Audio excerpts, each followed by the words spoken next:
Jesus, nós te exaltamos nesse lugar. Nós reconhecemos que não há ninguém como o Senhor, e como diz a canção, nos olha e nos constrange com amor. O seu olhar não traz repulsa sobre nós, o seu olhar traz amor sobre nós. O seu olhar não nos constrange por causa do nosso pecado, o seu olhar nos constrange por causa do seu amor. Nós te exaltamos, Deus, neste lugar. Nós exaltamos o teu nome, nós glorificamos a tua presença no nosso meio.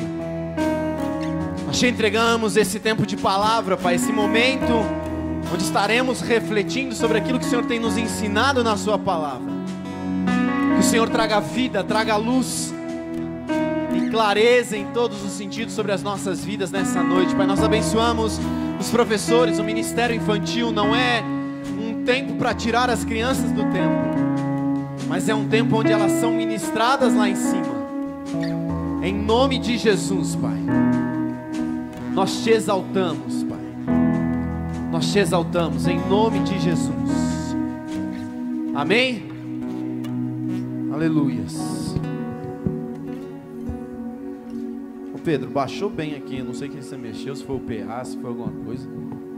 Mas queridos, antes das crianças subirem, eu queria honrar, antes das crianças subirem, pode voltar aí, ó. Quem já fugiu, pega pela orelha agora, vai. Brincadeira à parte, calma, tá tudo bem. Eu queria honrar, queridos, levanta aí, mané, por favor. Emanuel, cadê o Lucas? Cadê o Lucas? Levanta, menino. O Felipe também. Você pode aplaudir a vida desses três meninos pra gente, queridos? Eles ficaram aqui quinta-feira, ficaram aqui na sexta. O Lucas trabalhou a sexta-feira, veio pra cá, chegou aqui, eram umas quase 8 horas, né, Lucas? Eu precisava ir pra casa, estava sem comida em casa, a Rebeca passando fome, precisava correr pra casa. Eles ficaram aqui até a gente concluir essa instalação. A gente não, né, o pessoal que instalou. Então nós honramos a vida de vocês, queridos. Obrigado pela disposição, pelo coração e a entrega de vocês. Amém? Aleluias. Amém. Agora sim, as crianças podem subir. Estão abençoadas. Pode subir, Fê. Ah, tá. Abra comigo, queridos, 2 Reis, versículo 5. Versículo 5 não, capítulo 5, versículo 2.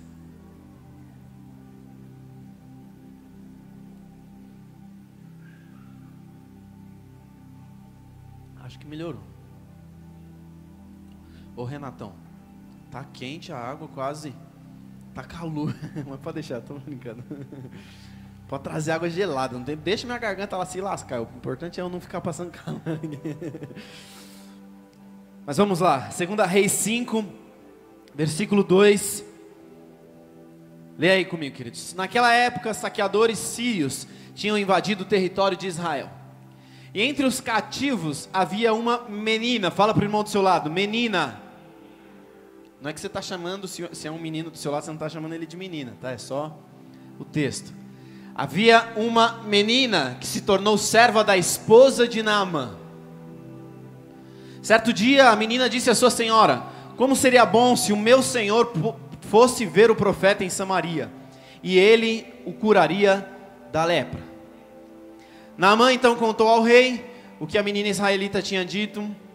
Então o rei da Síria lhe respondeu: vá visitar o profeta, eu lhe darei uma carta de apresentação ao rei de Israel.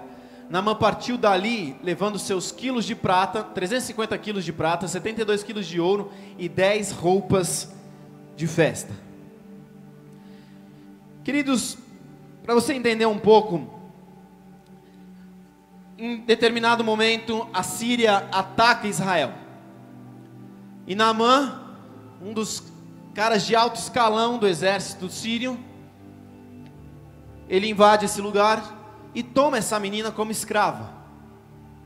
Ou seja, essa menina era livre e Naamã fez dela uma escrava. Queridos, eu quero lembrar vocês que eu sou carente, então eu preciso da sua resposta, amém? Nem que seja uma bicuda lá no escanteio, mas tenta interagir.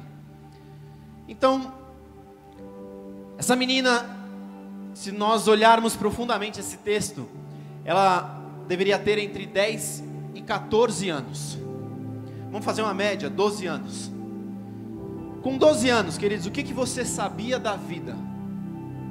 Qual era a sua convicção de vida? Se eu for falar de mim, com 12 anos, aproximadamente 21 anos atrás, nós estamos em 2019, então nós estaríamos em 98. Nessa época, no máximo que eu estaria pensando, figurinha da Copa. Eu não sei você, mas meu pai me instruiu. Meu pai me deu uns álbuns de Copa do Mundo de 1974, se eu não me engano, completo, foto do Pelé, foto dos trem tudo lá. E ele me incentivou muito nesse sentido. Então nessa época, no máximo que eu pensava era na figurinha. Queria completar o meu álbum, queria de alguma forma conquistar mais figurinhas. Qual era a minha convicção de vida? Meu álbum completo. Era nisso que eu acreditava. 98, o que eu quero é meu álbum de figurinha completo. Estava lá pensando em Deus. Provavelmente em meados dos meus 12 anos foi quando eu fui batizado. Então eu já tinha certeza da minha salvação. Mas queridos, convicção de tantas coisas que nós aprendemos sobre Deus, eu não tinha muita coisa. Se alguém chegasse e falasse para mim: Tiago, eu estou com dor de cabeça, eu falava: e? O que você com 12 anos falaria para alguém que chegasse para você e dissesse: eu estou com uma dor de cabeça, uma dor no dente, procura um dentista. Talvez você nem pense num dentista com 12 anos de idade, eu não sei vocês. Mas queridos, essa menina com 12 anos, ela tinha convicção de quem Deus era. Eu não sei você, mas isso me espanta. Porque numa realidade, queridos, nós vivemos no tempo da graça. E maravilhosa graça sobre nós, aleluia. Você pode glorificar o Senhor por isso? A graça é uma maravilha do Senhor sobre nós. Queridos, ela não vivia no tempo da graça, ela vivia no tempo da lei. Mas ainda assim, debaixo da lei, ela tinha muito mais convicção de quem Deus era do que nós temos hoje. Olha só, essa menina é levada cativa, como eu disse, quem fez dela uma cativa? Quem fez dela uma escrava?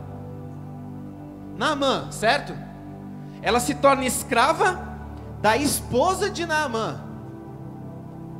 Ela poderia chegar nesse cativeiro que ela passou a viver e se revoltar com a situação.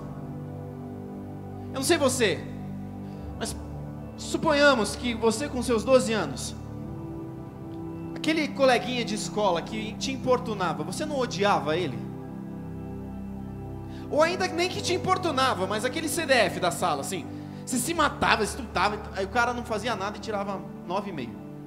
Você se matava 6,78, aí o professor arredondava para 7. Aí você ficava com raiva daquele menino, daquela menina, de quem quer que seja.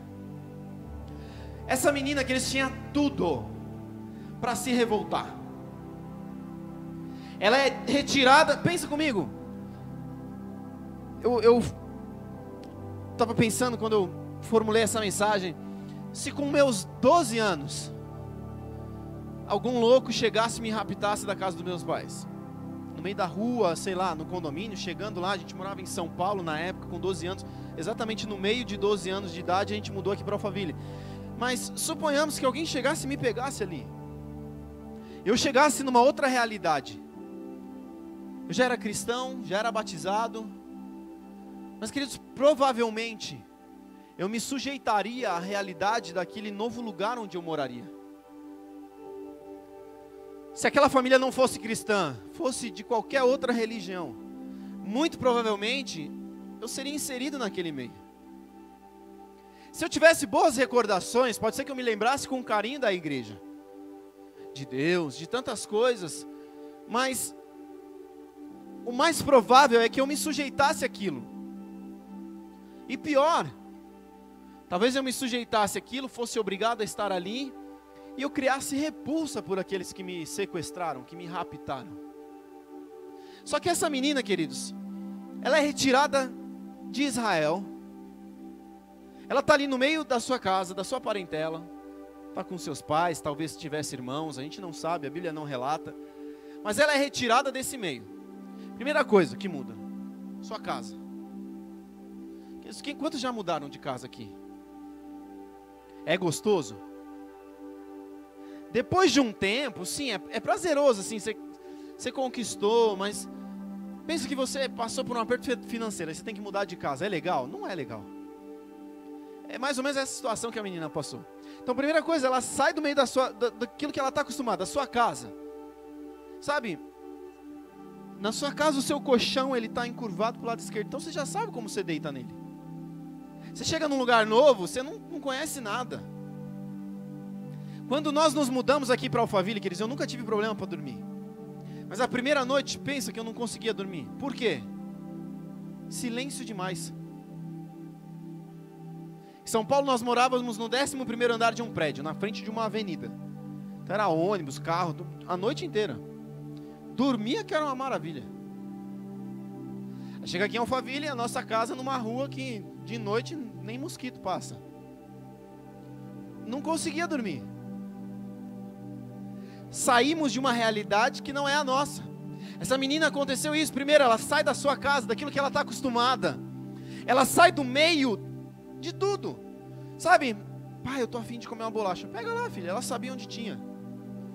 Ela sai da sua casa, primeiro ponto. Segundo ponto, pensa comigo, você está aqui, hoje está quente pra caramba. Mas, vamos fazer o inverso então. Eu ia falar que talvez a gente mudasse para o Nordeste, mas suponhamos que a gente mude lá para o sul do país. Frio, gelado. Você ia se adaptar rapidamente? Cara, ia ficar, ó. Eu não sei você, eu sou calorento. Mas quando chega o frio, eu ponho um casaco e eu começo a transpirar, a suar. Eu falo, meu corpo não serve para isso. Não dá. Pensa, essa menina sai da sua casa, daquilo que ela estava acostumada, ela vai para um outro lugar. Além de uma nova adaptação com o lugar, ela tem uma nova adaptação com o clima, com a cidade. É tudo diferente. Além disso, nós não sabemos, os pais dela podem ter morrido, ou os pais dela podem ter sido levados escravos para outro lugar. Então você imagina só, você chega num outro lugar, você fica morando com um cara que te escravizou, e toda vez que você olha para ele, você lembra de onde você veio, você lembra que seus pais já não estão mais com você, você lembra de inúmeras questões que te envolvem ali, mas o que essa menina decide fazer? Ela não se apega a isso. E por isso, queridos, essa noite eu quero falar com você a respeito de inconformados. De ser um inconformado com o meio que você vive. Só que de que forma aplicar isso? Porque a gente vê muita gente inconformada no nosso país, sim ou não? E muita gente inconformada caminha para o lado errado. Eu não me conformo com o Bolsonaro, ele não é o meu presidente. Ei, queridos, você vive numa nação que é democrática. 50% mais um, ele é o seu presidente. Isso é democracia. Isso não é democracia quando é a favor de você, quando você se alegra com isso. Eu votei nele, então aleluias, ele é meu presidente. Não, os últimos 6 presidentes foram seus presidentes também. Sendo bons ou sendo ruins. Então essa noite eu quero te trazer para um senso, queridos, de inconformidade, de um coração inconformado com o seu meio, mas agindo conforme o Senhor gostaria que você agisse. Amém? Você está comigo aí? Então vamos lá. Pensa comigo, essa menina sai do meio da sua casa, da sua parentela, ela chega lá e é escrava numa nova nação, na Síria. Na Bíblia, se nós olharmos, queridos, inúmeras vezes, inúmeros homens que foram escravizados, ou escravidados mesmo, né? Foi dado para ser escravo. Esses homens ou mulheres têm os seus nomes trocados. Quem se lembra de Daniel? Quem lembra de Daniel? Daniel na cova dos leões, Daniel na fornalha de fogo. Ele tinha alguns amigos com ele. Quem eram esses amigos? Daniel e Abidnego. Só que não. Esses eram os nomes que eles receberam na Babilônia. Por quê? Deixa eu te mostrar algo. O nome de Daniel em hebraico, acho que é hebraico, meu pai pode me corrigir até. O Daniel significa Deus é o meu juiz.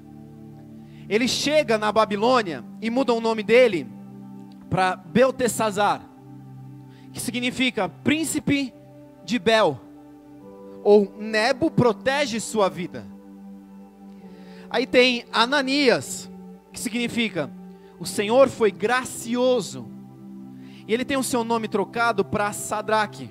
Sadraque significa a ordem de Acu. Quem era Acu? Não faço nem ideia, não quero nem saber. Misael significa quem é como Deus. E ele tem o seu nome trocado para Mesaque, que significa quem é como Acu. Quem é Acu? Não faço nem ideia, já falei disso. E o último, Azarias, que significa o Senhor o ajudou. E ele tem o seu nome trocado para Abidnego, que significa servo de Nebo. Agora, por que trocaram o nome deles? Por que eu estou te falando isso? O que tem a ver essa história com a história dessa menina? Provavelmente essa menina chega numa terra estranha, queridos. E entre 10 e 14 anos, provavelmente as pessoas mudaram o nome dela ali. Eu não estou falando de um apelido carinhoso. Eu chamo a minha esposa de nega, ô nega. E não tem nada de racismo nisso, queridos. É muito carinhoso. Não tem nada contrário a isso. Pelo contrário, por exemplo, a Rebeca, ela me chama geralmente de amor. O que mais você me chama? De Tico. Quando ela me chama de Tiago, o coração dela está peludo. Ela está brava. Entendeu? Eu não estou falando de um apelido carinhoso. Eu estou falando aqui, queridos, que eles tentaram mudar o nome desses homens e provavelmente dessa menina. Por quê? Qual é o propósito disso? Você tem ideia? Por que mudavam o nome das pessoas? Identidade. Fala para o irmão do seu lado, identidade. Eles estavam querendo desconstruir a identidade desses homens. Daniel, Ananias, Misaías e o último que eu esqueci aqui o nome. E Azarias. Os 4 homens extremamente linkados no Senhor. Eles chegam na Babilônia e tentam mudar o nome deles para quê? Para desconstruir a identidade. Para fazer o quê? Eles se desprenderem do Senhor. Essa menina deve ter passado pela mesma situação. Se você olhar um outro homem na Bíblia, José, quem lembra de José? O Zé do Egito, não José o pai de Jesus, ou o padrasto de Jesus. O Zé no Egito, ele passa por um monte de situações. E quando ele revela o sonho do rei, mudam o nome dele. Qual é a questão? O que é a diferença de José para Daniel? Qual é a diferença de José para essa menina? Quando o faraó determina um novo nome sobre ele, ele já havia influenciado o Egito. Se você olhar o nome, o significado do novo nome que deram para José, ele está falando de Deus. Não está tentando desconstruir isso. Porque ele já havia sido uma influência sobre o meio em que ele estava. Então não tinha mais como. O meio já estava influenciado. Não adiantava deles tentarem mudar. Na realidade, eles estavam tentando mudar eles mesmos. Quando Daniel e os seus amigos chegam na Babilônia, estão tentando desconstruir eles. Quando essa menina chega na Síria, estão tentando desconstruir ela. Deixa eu te perguntar algo. Em quem ou onde está a sua identidade? A sua identidade está bem forjada? Eu não sei se a Rê, minha irmã, lembra. Alguns anos atrás, nós, num acampamento no MAB, acampamento que nós íamos todos os anos, teve uma brincadeira lá, uma experiência, em que eles simularam uma perseguição religiosa. Depois do culto da noite, a galera estava saindo para dormir. Aí começou aquela bagunça, aquele negócio, corre para lá, corre para cá. E eles, os tios, né, que a gente brincava, muito mais velhos que a gente, 10 anos geralmente mais velhos do que nós, tocando o terror na criançada. Eu acho que eu tinha uns 8, 9 anos. E um deles chegou no meu ouvido, nega Jesus, fazendo um negócio ali. E eu, não nego. Os primeiros 10 segundos eu não neguei, não. Depois, nega Jesus, eu falei, eu nego, estou saindo aqui. E ele não ouviu, graças a Deus. Porque quem negava, eles liberavam, pode ir embora, vai dormir. Mas eu tinha pouquíssima idade. Agora pensa comigo, querido, se a nossa nação é atacada. A gente hoje vive uma nação liberta, livre nesse sentido.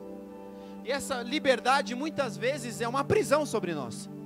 Porque nós temos essa liberdade, mas a gente não abre as nossas bocas. A gente não fala daquilo que a gente crê. Eu sou livre. Eu professo o que eu quero. O que você professa? Nada. Qual é a sua religião? Sou cristão. Acredito em Deus. Então, me fala aí um pouco. Não, vou falar do Corinthians, São Paulo, do Vasco. A gente não tem esse costume. Deixa eu te perguntar algo. Qual foi a última vez que você chamou alguém à igreja? Ou ainda não à igreja, a Cristo? Quero te desafiar essa semana, querido. Seja útil. E você vai entender o porquê que eu estou falando de utilidade até o fim da mensagem. Na realidade, bem no fim da mensagem. Mas fale para alguém essa semana. Convide alguém para a igreja. Convide alguém para a célula. Convide alguém. Fala para o irmão do seu lado. Seja útil.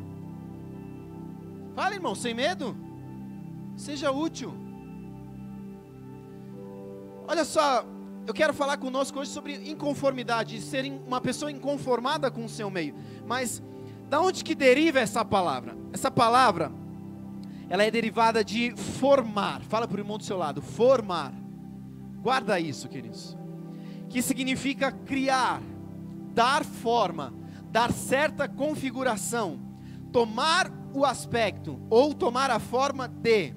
E ela possui dois prefixos. Primeiro, com, que vem de conformar, ou seja, configurar, pôr de acordo, acomodar-se, resignar-se ou submeter-se.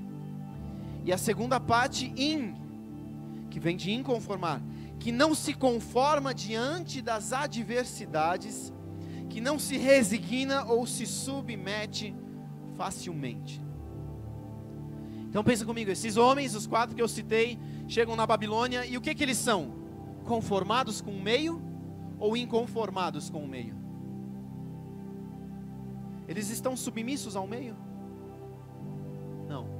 Eles chegam ali, e uma das situações que acontece com Daniel, por exemplo, é: para de orar ao seu Deus. Eles baixam um decreto lá e não pode mais orar. O que ele faz? Sabe o que é interessante? A Bíblia diz, como de costume, ele vai para o seu quarto, ele abre a sua janela e ora. Isso era um costume na vida de Daniel. Ele não fez isso para importunar os caras da nação. Isso era um costume para ele. Aí eles se levantam, não, porque está orando, que não pode, só pode orar para aqui, para o faraó, para sei lá o quê, seja quem quer que seja lá, é Babilônia, né? Não é Egito, mas é tudo farinha do mesmo saco. E ele vai aprisionado lá. Primeira situação, ele é lançado na cova dos leões. E o que acontece? Ele se conforma? Não, ele entra, fala: Deus, se eu morrer, morri. Se eu não morrer, é nós no Pai. Ele era um inconformado. Aí depois a situação com os outros meninos, que eles são lançados na fornalha, e aí Jesus aparece ali, esse quarto anjo, ou esse quarto homem, e Jesus se manifesta. Sabe, até me veio agora ao coração, geralmente Jesus se manifesta quando nós somos inconformados com o meio. Quando nós nos conformamos com aquilo. Por exemplo, um cidadão começa a ficar com dor nas costas. Ô irmão, toma um analgésico. Você está o quê? Conformado. Fica assim. Cara, procura um médico. Agora, se você é um inconformado, você fala para ele: está com dor nas costas? Vira essas costas para cá agora. Estende a mão e ora e declara a cura. E o que acontece? Jesus aparece. Você fica inconformado com a dor do seu irmão, e aí você manifesta a sua indiferença com a dor. Eu fiz assim porque tinha um mosquito aqui. Então você fica indiferente com a dor e você se levanta contra ela. Agora, tem aqueles que são inconformados, que não aceitam as coisas de jeito nenhum, mas partem para o outro lado, como eu já mencionei. Eu sou inconformado com a vida, então eu me conformo com tudo. Aí você senta. Essa inconformidade gera em você, na realidade, um comodismo. A inconformidade em nós, queridos, precisa gerar em nós movimento. Não adianta a gente, eu estou inconformado, mas você está... Que bonita sua roupa. Nada contra o Chaves, o Edinho gosta bastante. Sabe, nós precisamos nos movimentar, queridos. Olha só, essa menina, ela chega no meio de uma nação, de uma circunstância extremamente adversa. Ela tinha tudo para se conformar ali. Eu não vou fazer nada, só vou fazer o que me pedem e olhe lá. Mas não, ela se torna uma inconformada. Queridos, deixa eu te lembrar, entre 10 e 14 anos. Ela chega como uma escrava numa nação estranha e ela não se conforma. Olha só, a palavra que traduz no texto por serva, ela também pode ser traduzida por moça em idade de casamento ainda virgem. Idade de casamento ainda virgem, no sentido bíblico, são 13 anos de idade, queridos. Então, por isso, entre 10 e 14 anos, tá? A palavra que nós traduzimos ainda por menina, ela também pode ser traduzida por pequena. Então ainda era uma menina pequena. E no sentido de pouco importante. Essa jovem, como eu disse, foi tirada do meio da sua família. Ou seja, aos olhos naturais, quem era ela em nível de importância onde ela estava? Ela está sozinha, os pais não estão com ela. Ela é escrava da esposa de Naamã. Ou seja, quem que é ela? Nada. Fala para o irmão do seu lado. Nada. Fala, gente. Nada. Mas do nada, queridos. Se você for um inconformado, do nada. Até eu preguei outro dia do nada, né? O de repente, não do nada, o de repente. Mas do nada, Deus fará grandes coisas. Essa menina, ela não se conforma. Ela chega para sua senhora e diz: quem dera o meu senhor fosse ao profeta em Israel. Sabe, essa palavra, essa frase, quem dera, é uma frase de uma pessoa inconformada. Você já foi em velório? Quantos já foram em velório? Você já ouviu alguém assim, suplicando: ah, quem dera eu tivesse feito algo diferente, quem dera eu tivesse pedido perdão, eu queria ter pedido. Isso é o que? Um sentimento de insatisfação, de inconformismo. Eu não me conformo, eu devia ter feito algo diferente. Essa menina estava assim, queridos, inconformada. Quem dera o meu Senhor fosse ao servo, fosse ao profeta em Israel.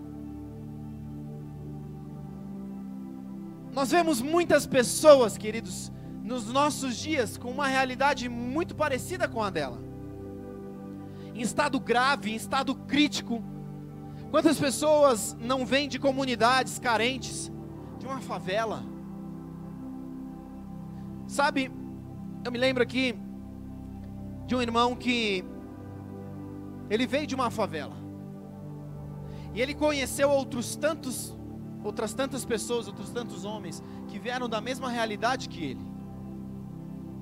E ele pegou tudo aquilo que ele recebeu para usar como bagagem, para não permanecer ali. Enquanto tantos outros homens que ele conheceu se envolveram com o meio, alguns estão mortos, outros estão lá no mesmo lugar. Não cresceram, não produziram, não mudaram em nada. E esse homem, queridos, ele usou tudo aquilo como bagagem e ele cresceu profissionalmente, emocionalmente, espiritualmente. É um homem hoje muito bem sucedido no meio em que ele atua, em que ele trabalha. Sabe, o que eu quero te apontar não tem a ver com o meio em que nós estamos, tem a ver com aquilo que nós fazemos onde nós estamos. Inconformados não são influenciados pelo meio.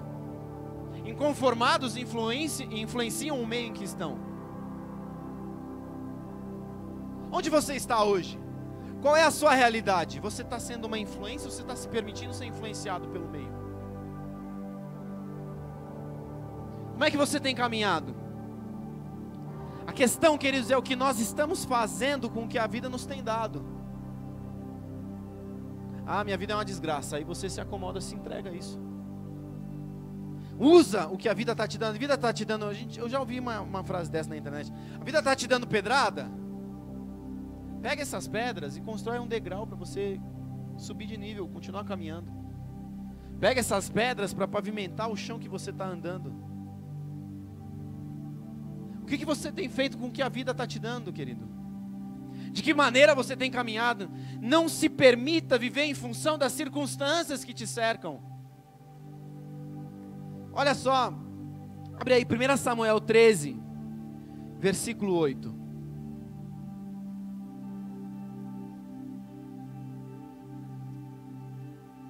Ô Fê, joga aí na versão Almeida Revista e Atualizada, vê se você consegue. Porque tem uma frase aqui específica lá no versículo 12 que eu quero chamar a sua atenção.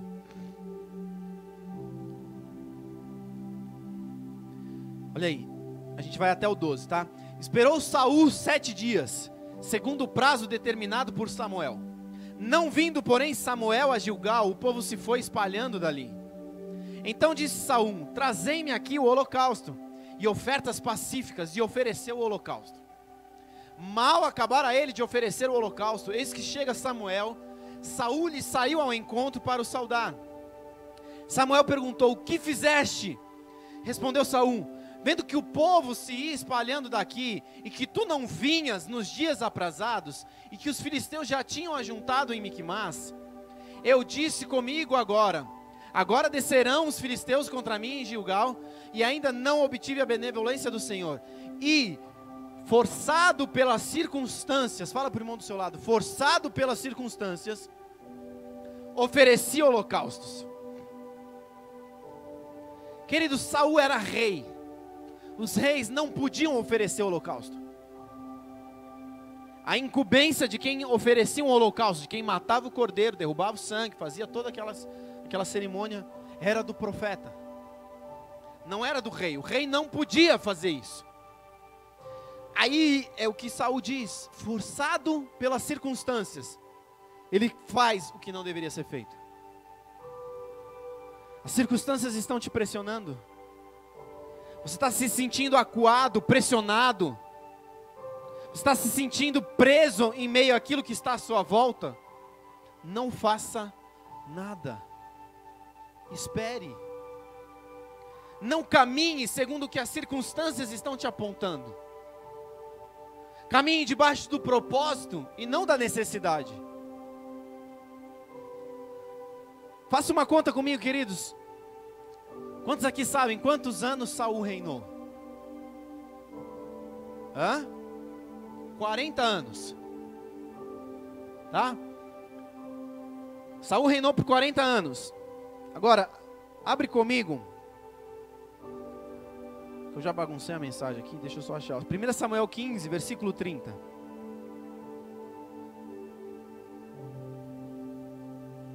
Só esse versículo. Então disse Saul: pequei, honra-me, porém, agora diante dos anciãos do meu povo e diante de Israel, e volta comigo para que adore o Senhor, o teu Deus. Pode seguir. Então Samuel seguiu a Saul, e este adorou o Senhor. Se você olhar essa situação, queridos, ela acontece um ano, fala para o irmão do seu lado, um ano depois que Saul assumiu o reinado. Se você ler o texto, se você correr em cima desse texto, você vai ver que na sequência disso, Saul perde a unção para ser rei. Um ano depois é quando acontece a situação do texto que nós lemos antes. Saul chega e oferece o holocausto. E o que acontece? Samuel repreende ele, Samuel vai saindo, Saul agarra na orla do manto de Samuel, e o manto se rasga. Quantos lembram dessa história? Quantos já leram essa história? Aí Samuel vira para Saul e fala: você agora perde a unção para reinar. Mas ei, passam-se 39 anos e Saul continuou reinando. Você já refletiu sobre isso? Deixa eu te dizer algo, queridos, o inferno não está nem um pouco preocupado com a sua posição. Nenhuma posição ministerial, nenhuma posição familiar, nenhuma posição profissional. O inferno não está preocupado com a posição que você ocupa. Ele está preocupado se você está debaixo do propósito ou não de Deus para a sua vida. Porque Saul reinou por 39 anos sem unção. A nação prosperou, a nação cresceu, a nação foi fértil, mas ele não tinha a unção mais para isso. Os inconformados, queridos, não se preocupam com posição. Os inconformados manifestam graça, onde os conformados se preocupam com posição. Essa menina escrava, queridos, ela não está nem aí para a posição. Ela é uma escrava. Você pode estar se falando, puxa, eu não sou nada lá no meu trabalho, eu não sou nada na minha casa, eu não tenho relevância nenhuma. Não se preocupe com a posição em que você está. Se preocupe em manifestar graça. Manifeste graça aonde você está. Essa menina chega para a esposa de Naamã e ela diz o que nós acabamos de falar: quem dera o meu senhor procurasse o profeta, ele seria curado. Sabe, os inconformados, eles chegam nas pessoas que estão com um problema, com alguma adversidade, com alguma situação contrária, e manifestam graça. Ei, deixa eu orar por você. Cara, você quer conversar? Você está precisando de uma ajuda? Você está precisando de um ombro amigo? Qual foi a última vez que você manifestou graça no meio em que você está? Qual foi, queridos? Vocês estão aqui comigo? Vocês estão calados hoje? Estão cansados? Comeram demais no almoço? Está dando sono? Quando nós encontramos essa menina, queridos, na história de Naamã, ela está no fundo da estrutura social. Trata-se de uma forasteira no que diz respeito à raça, de uma escrava, de uma mulher e ainda jovem. Resumindo, a sua vida estava arruinada. E quem é o responsável por isso? Quem é o responsável pela situação em que ela estava vivendo? Quem? Vamos lá, queridos, eu preciso da sua resposta. Naamã. Aí de repente chega para ela a situação: Naamã tem lepra. Nessa hora, queridos, alguns de nós hoje, no lugar dela, íamos fazer o quê? Cantar aquele corinho de fogo. Quem lembra? Quem me viu passar na prova e não me ajudou. Nessa hora a gente ia olhar para ele e falar: justiça de Deus, ele se levantou contra mim, eu sou o ungido do Senhor.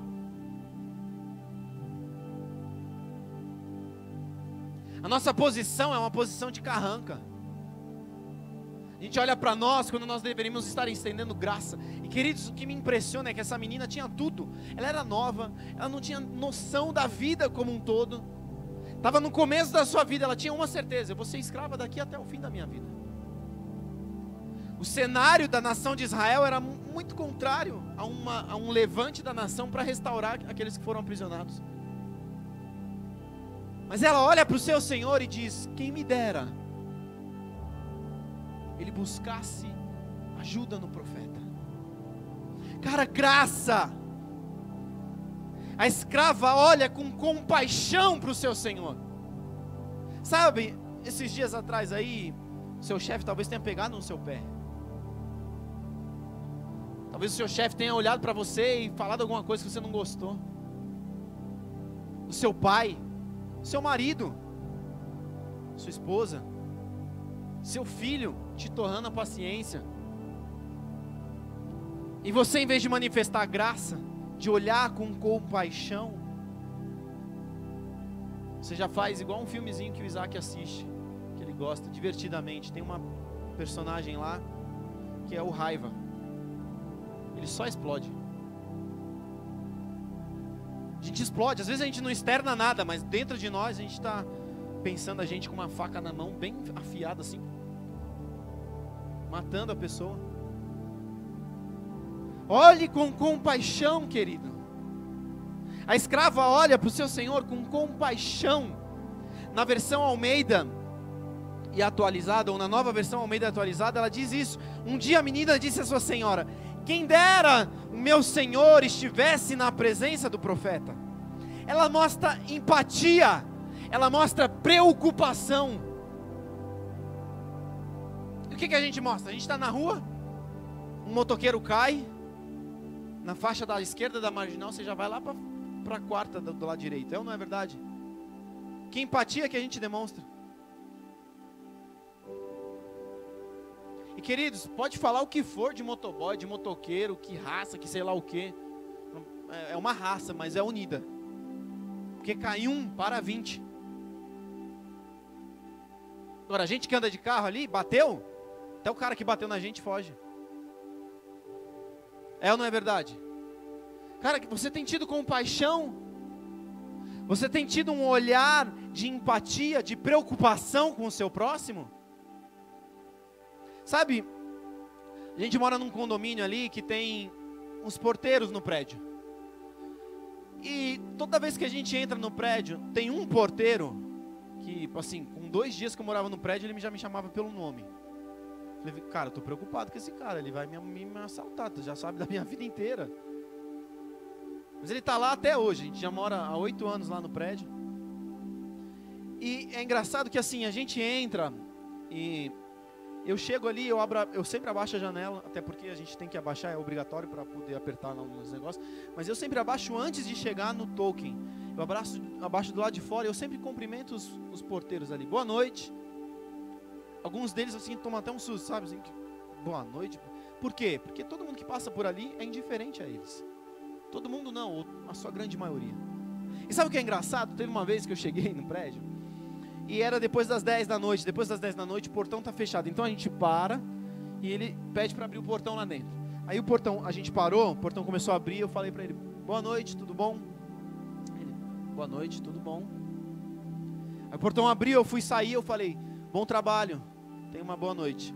Aí ele ficou assim, ele não sabia meio que responder. Ele falou o quê? Para você também. Eu falei, não, eu não vou trabalhar, eu vou dormir. Por quê? Isso não é comum para ele. Sabe, a gente mora num prédio ali, toda vez que eu saio, que eu encontro algum funcionário do prédio, boa tarde, bom dia, boa noite, quem quer que seja. As meninas fazendo limpeza ali, qualquer um que seja, eu cruzo no carro, no meio da garagem, tem um equipamento ali que eu até tenho inveja deles, eu gostaria de ter aquilo. Mas os porteiros passam ali para fazer uma ronda no prédio. Aí eles passam, eu estou dentro do carro, boa noite, boa tarde, sei lá, bom dia. Mas eu percebo que a maioria não é assim. Eu já percebi que tem pessoas, às vezes eu estou no elevador, entra alguém, só dá aquela olhada assim e para de costas para você, sabe assim? Mano, o elevador é um por um. A pessoa não consegue nem parar de lado para você assim, sabe? A gente é carrancudo, queridos. Quando a gente deveria ter um olhar de compaixão, de empatia para as pessoas. A sua antipatia trabalha contra a conversão dos seus próximos. Das pessoas que estão à sua próxima, que são próximas de você, Jesus amado, está amarrado. Que estão na sua proximidade, saiu, aleluia. Mas olha só, essa menina ela age, queridos, com compaixão. E aí eu me lembro de uma outra história. Quem se lembra do samaritano do Novo Testamento? Ou do bom samaritano? Sabe o que é interessante, queridos? Que a Bíblia não o chama de bom. Por que nós damos esse título para ele? Bom samaritano. Se você abrir sua Bíblia aí, você vai ver lá um subtítulo antes do texto, escrito lá, bom samaritano. Parábola do bom samaritano. Por que nós damos esse título? Porque nós tratamos como anormal aquilo que deveria ser comum para nós, mas que não é. Porque nós não agimos como samaritano. Por isso nós olhamos para ele e nós falamos, ele é um bom samaritano. Jesus trata ele como samaritano. Eu quero te dizer que eles não trate como bom aquilo que deve ser normal na minha e na sua vida. Esse é o padrão mínimo de comportamento que nós deveríamos ter. Mas a gente não aplica isso, a gente não vive isso. Por isso a gente chama ele de bom. Sabe, Voltando para essa situação da menina, ela fez o que a Bíblia instrui, o que a Bíblia ensinou, no caso do bom samaritano. Do samaritano, não do bom. Enquanto que se nós olharmos para Saul, ele não está nem aí para nada. Essa menina, ela demonstra graça com o próximo, enquanto Saul só pensa em si. O texto que nós acabamos de ler, 1 Samuel 15, versículo 30, Saul implorou novamente: sei que pequei, mas por favor, pelo menos honre-me diante das autoridades do meu povo. Diante das autoridades do meu povo. Ele já tomou posse do povo que é de Deus. E o pior, ao voltar comigo para que eu possa adorar o Senhor, o seu Deus, Deus já não era mais o Deus dele. Ele estava preocupado com posição, ele estava preocupado consigo mesmo, e pouco importando à sua volta. Quantos te enxergam na situação de Saul? Não levanta a mão não, fica na miúda para não... Sabe, a gente pensa muito em si e pouco nos outros. Essa menina, ela não estava nem aí, queridos. Quantos já assistiram novela de época, aquelas bem antigas, que tratam de um escravo? Na novela, os escravos têm voz? Qualquer escravo que chega para algum senhor, para um feitor, e fala alguma coisa, o que acontece? Um tapão, toma na chibata, vai para o tronco, um monte de coisa. O que essa menina faz? Ela não se preocupa consigo, ela fala: eu posso apanhar, mas eu sei que se o meu Senhor buscar o profeta, ele será curado. Ela se expõe, ela se coloca em xeque. Qual foi a última vez que você se expôs? Qual foi a última vez que você abriu mão da sua reputação, do seu nome ilustríssimo, lindo, magnífico, em favor do nome do Senhor? Qual foi, queridos? Inconformados, não estão preocupados com a posição que estão, mas com a manifestação da graça onde estão. Sabe, queridos, a chave não está numa posição ministerial ou mesmo profissional, mas em um posicionamento espiritual. Não são eventos especiais, mas princípios espirituais que nós aplicamos e vivemos. Olha só, Dick Lucas, um pregador britânico, certa vez ele disse sobre essa menina escrava: ela pagou o preço de ser útil. Por que ela foi útil? Porque ela trouxe cura para alguém que ia morrer. Lepra naquela época não tinha cura, queridos. Sabe, a gente lê muito nos nossos dias, estão buscando a cura do câncer. O câncer para nós é uma coisa boçal. A lepra hoje você trata com tanta facilidade. A nossa realidade hoje de câncer era a realidade deles para a lepra. Uma pessoa que tinha lepra era atormentada dia e noite com a certeza da morte. Mas ela é útil, ela se torna útil, ela se faz útil. Você tem sido útil? Eu estou bem no final já, queridos, eu só queria mostrar mais um ponto para você.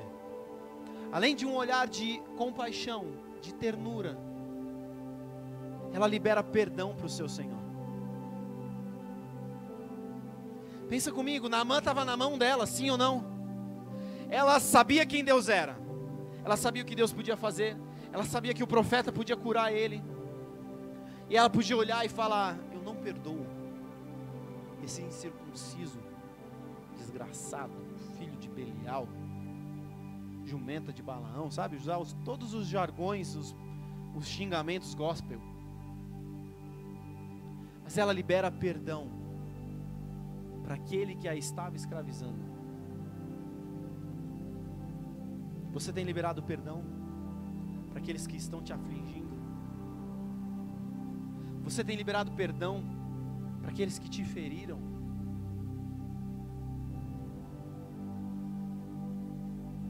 Não adianta nós termos um olhar de compaixão se nós retemos no nosso coração o perdão. Dessa forma nós não manifestamos graça, nós manifestamos amargura. Vocês estão com medo? Eu estou com medo, querido. Vocês estão muito calados hoje.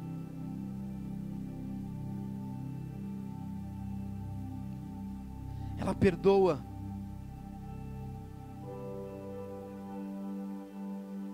Ela perdoa, queridos. A Bíblia não fala mais nada dessa menina, mas no meu coração eu tenho uma certeza. Ela manifesta a graça, ela perdoa esse Senhor. Esse Senhor vai até Israel, ele é curado, ele volta curado. E a partir de então, o olhar de compaixão que ela estendeu para o seu Senhor, o Senhor passa a estender para ela. Uma vida fadada à escravidão é transformada quando um olhar de compaixão e perdão são direcionados àquele que te afligiu.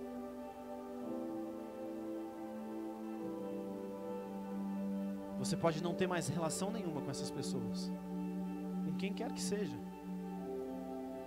O perdão e a compaixão te libertarão de uma prisão que te destruirá até o fim dos seus dias.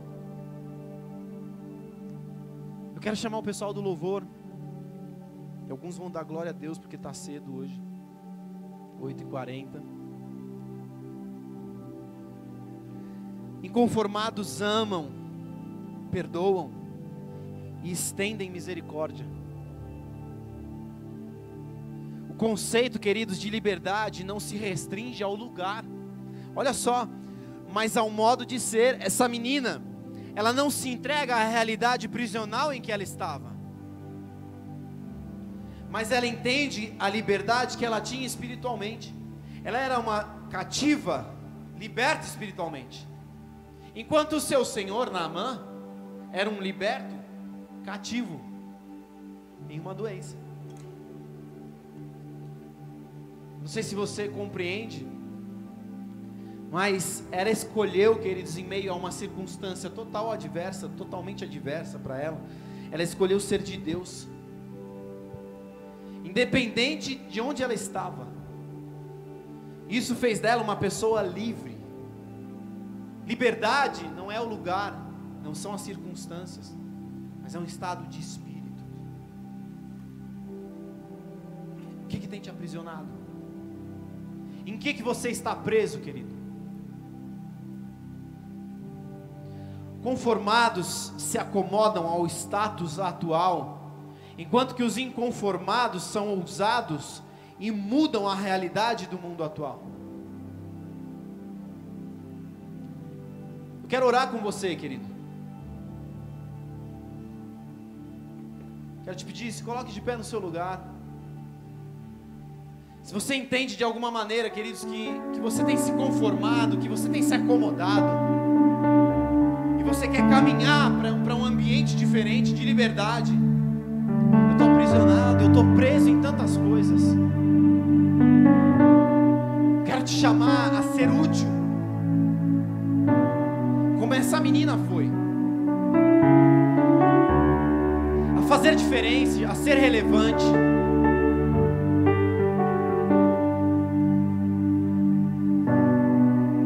Eu quero realmente te chamar a ficar de pé no seu lugar, queridos. Eu sei que você tem alguma impossibilidade, mas não fique sentado.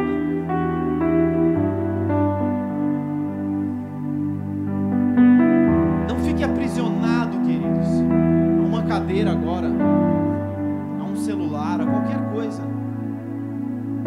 Feche os seus olhos, baixe a sua cabeça. E se de alguma forma você quer tomar uma posição, uma postura diferente essa noite, queridos. Quantas histórias relevantes nós vemos na vida dessa menina. Perdão, graça, compaixão, liberalidade.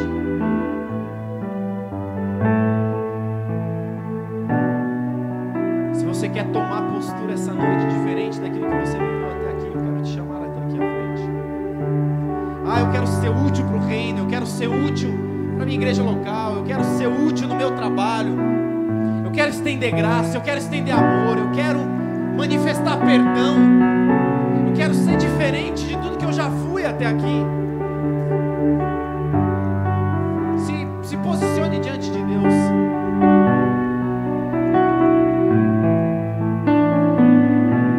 Essa noite, queridos, essa noite não, essa semana eu quero te desafiar. Convide alguém para ir na célula. E aqueles que já são assíduos de célula, convide a virem para a igreja. Nós não podemos ser hipócritas, queridos. A nossa primeira intenção é trazer pessoas a Cristo. Mas também nós temos outras intenções, que é de trazer pessoas ao nosso convívio eclesiástico, na nossa comunidade local. Eu quero te desafiar, queridos, a ser relevante, a ser útil. Sabe, chegar em algumas pessoas essa semana e falar: olha, eu quero orar com você, mas quem dera, domingo, quarta-feira, quinta-feira, você fosse na célula, no culto. Eu tenho certeza que o Senhor vai falar ainda mais profundo com você.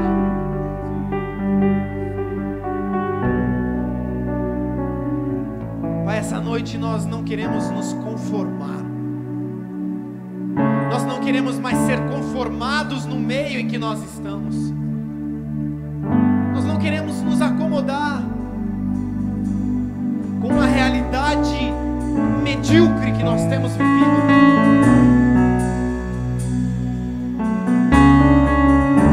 Quando o Senhor nos diz que o Senhor tem pensamentos grandes ao nosso respeito, que o Senhor nos quer prosperar e nos dar um futuro, que o Senhor tem sonhos maiores que os nossos, nós nos acomodamos na média. Não, Pai, nós queremos sair da média, nós queremos abrir mão do conformismo, nós queremos abrir mão da mesmice, Pai, no nosso casamento, nas nossas relações familiares, com nossos filhos, com nossos pais, no nosso trabalho,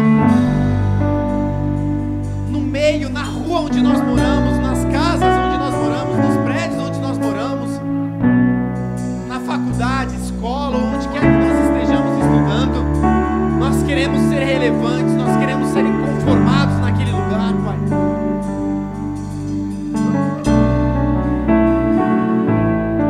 Tira-nos do ostracismo, gera em nós, Pai, inconformidade, gera em nós, estabelece nas nossas vidas a identidade dos céus. Nós não queremos mais manifestar na terra a nossa carnalidade. Nós queremos manifestar nos céus, na terra como é nos céus, Pai. Em nome de Jesus.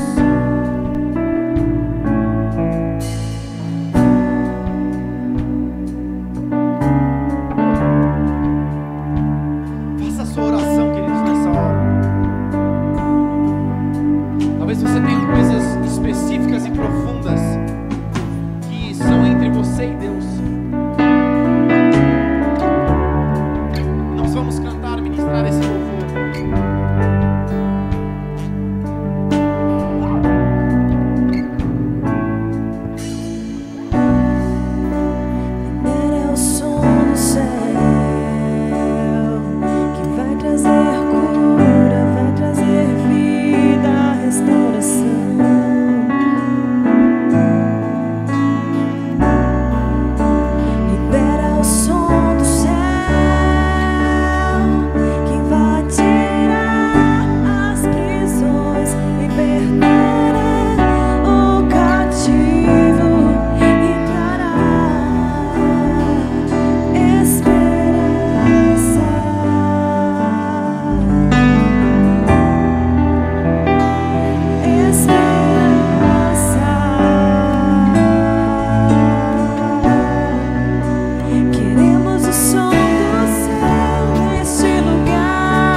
espiritual de Cristo neles.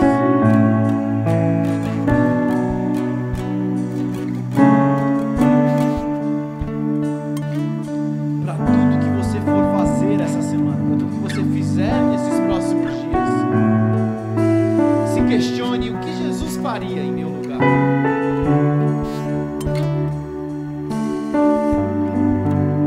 Ele anunciaria, ele pregaria, ele perdoaria.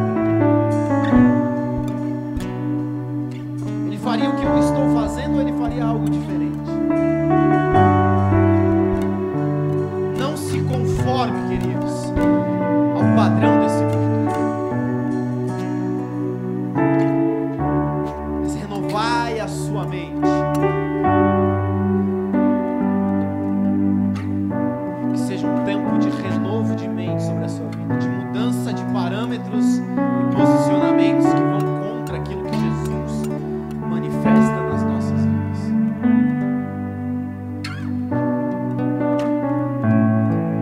Em todos os sentidos. Que você viva a plenitude de uma vida inconformada com a atualidade dos nossos dias.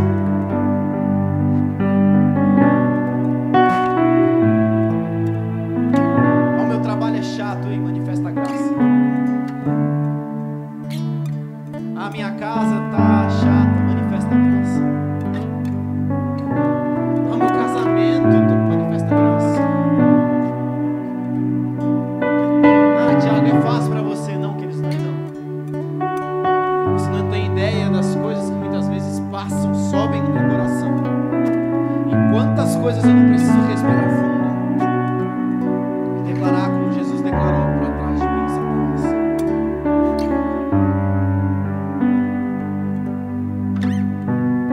Quantas circunstâncias nós não passamos em casa, eu com a minha esposa, eu com os meninos, o Isaac, o Caio. Eu preciso negar a mim mesmo, a minha carne, e manifestar graça, misericórdia, empatia, compaixão. Não porque eu sou melhor, justamente porque eu sou o pior. Que seja um tempo para nós, queridos, de manifestação da graça de Deus na vida daqueles que nos cercam. Não se permita viver pelas circunstâncias, não se permita viver pela identidade que estão lançando sobre você, mas tenha a sua identidade formada e forjada em Cristo, e nada te tirará do caminho.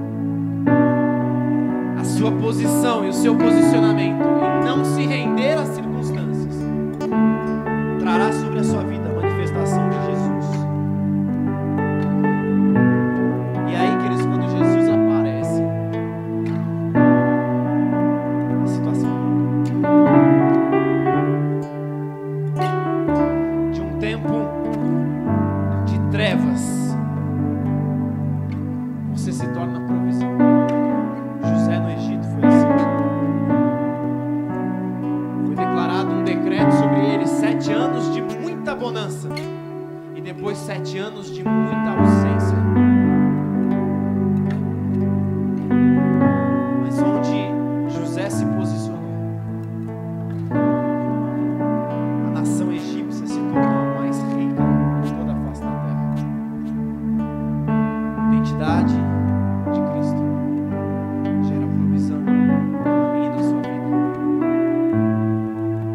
Onde o meio em que você está multiplica, prospera. Eu não estou falando só de finanças, queridos, eu estou falando de condição pessoal, espiritual, em todos os sentidos. Que você tenha uma posição formada e forjada de Cristo na sua vida, em nome de Jesus. Que o Senhor te abençoe, que você tenha uma semana cheia do mover, do favor, da graça do Senhor sendo manifesta sobre você. E que você veja que por meio da sua posição, do seu posicionamento, a graça está sendo manifesta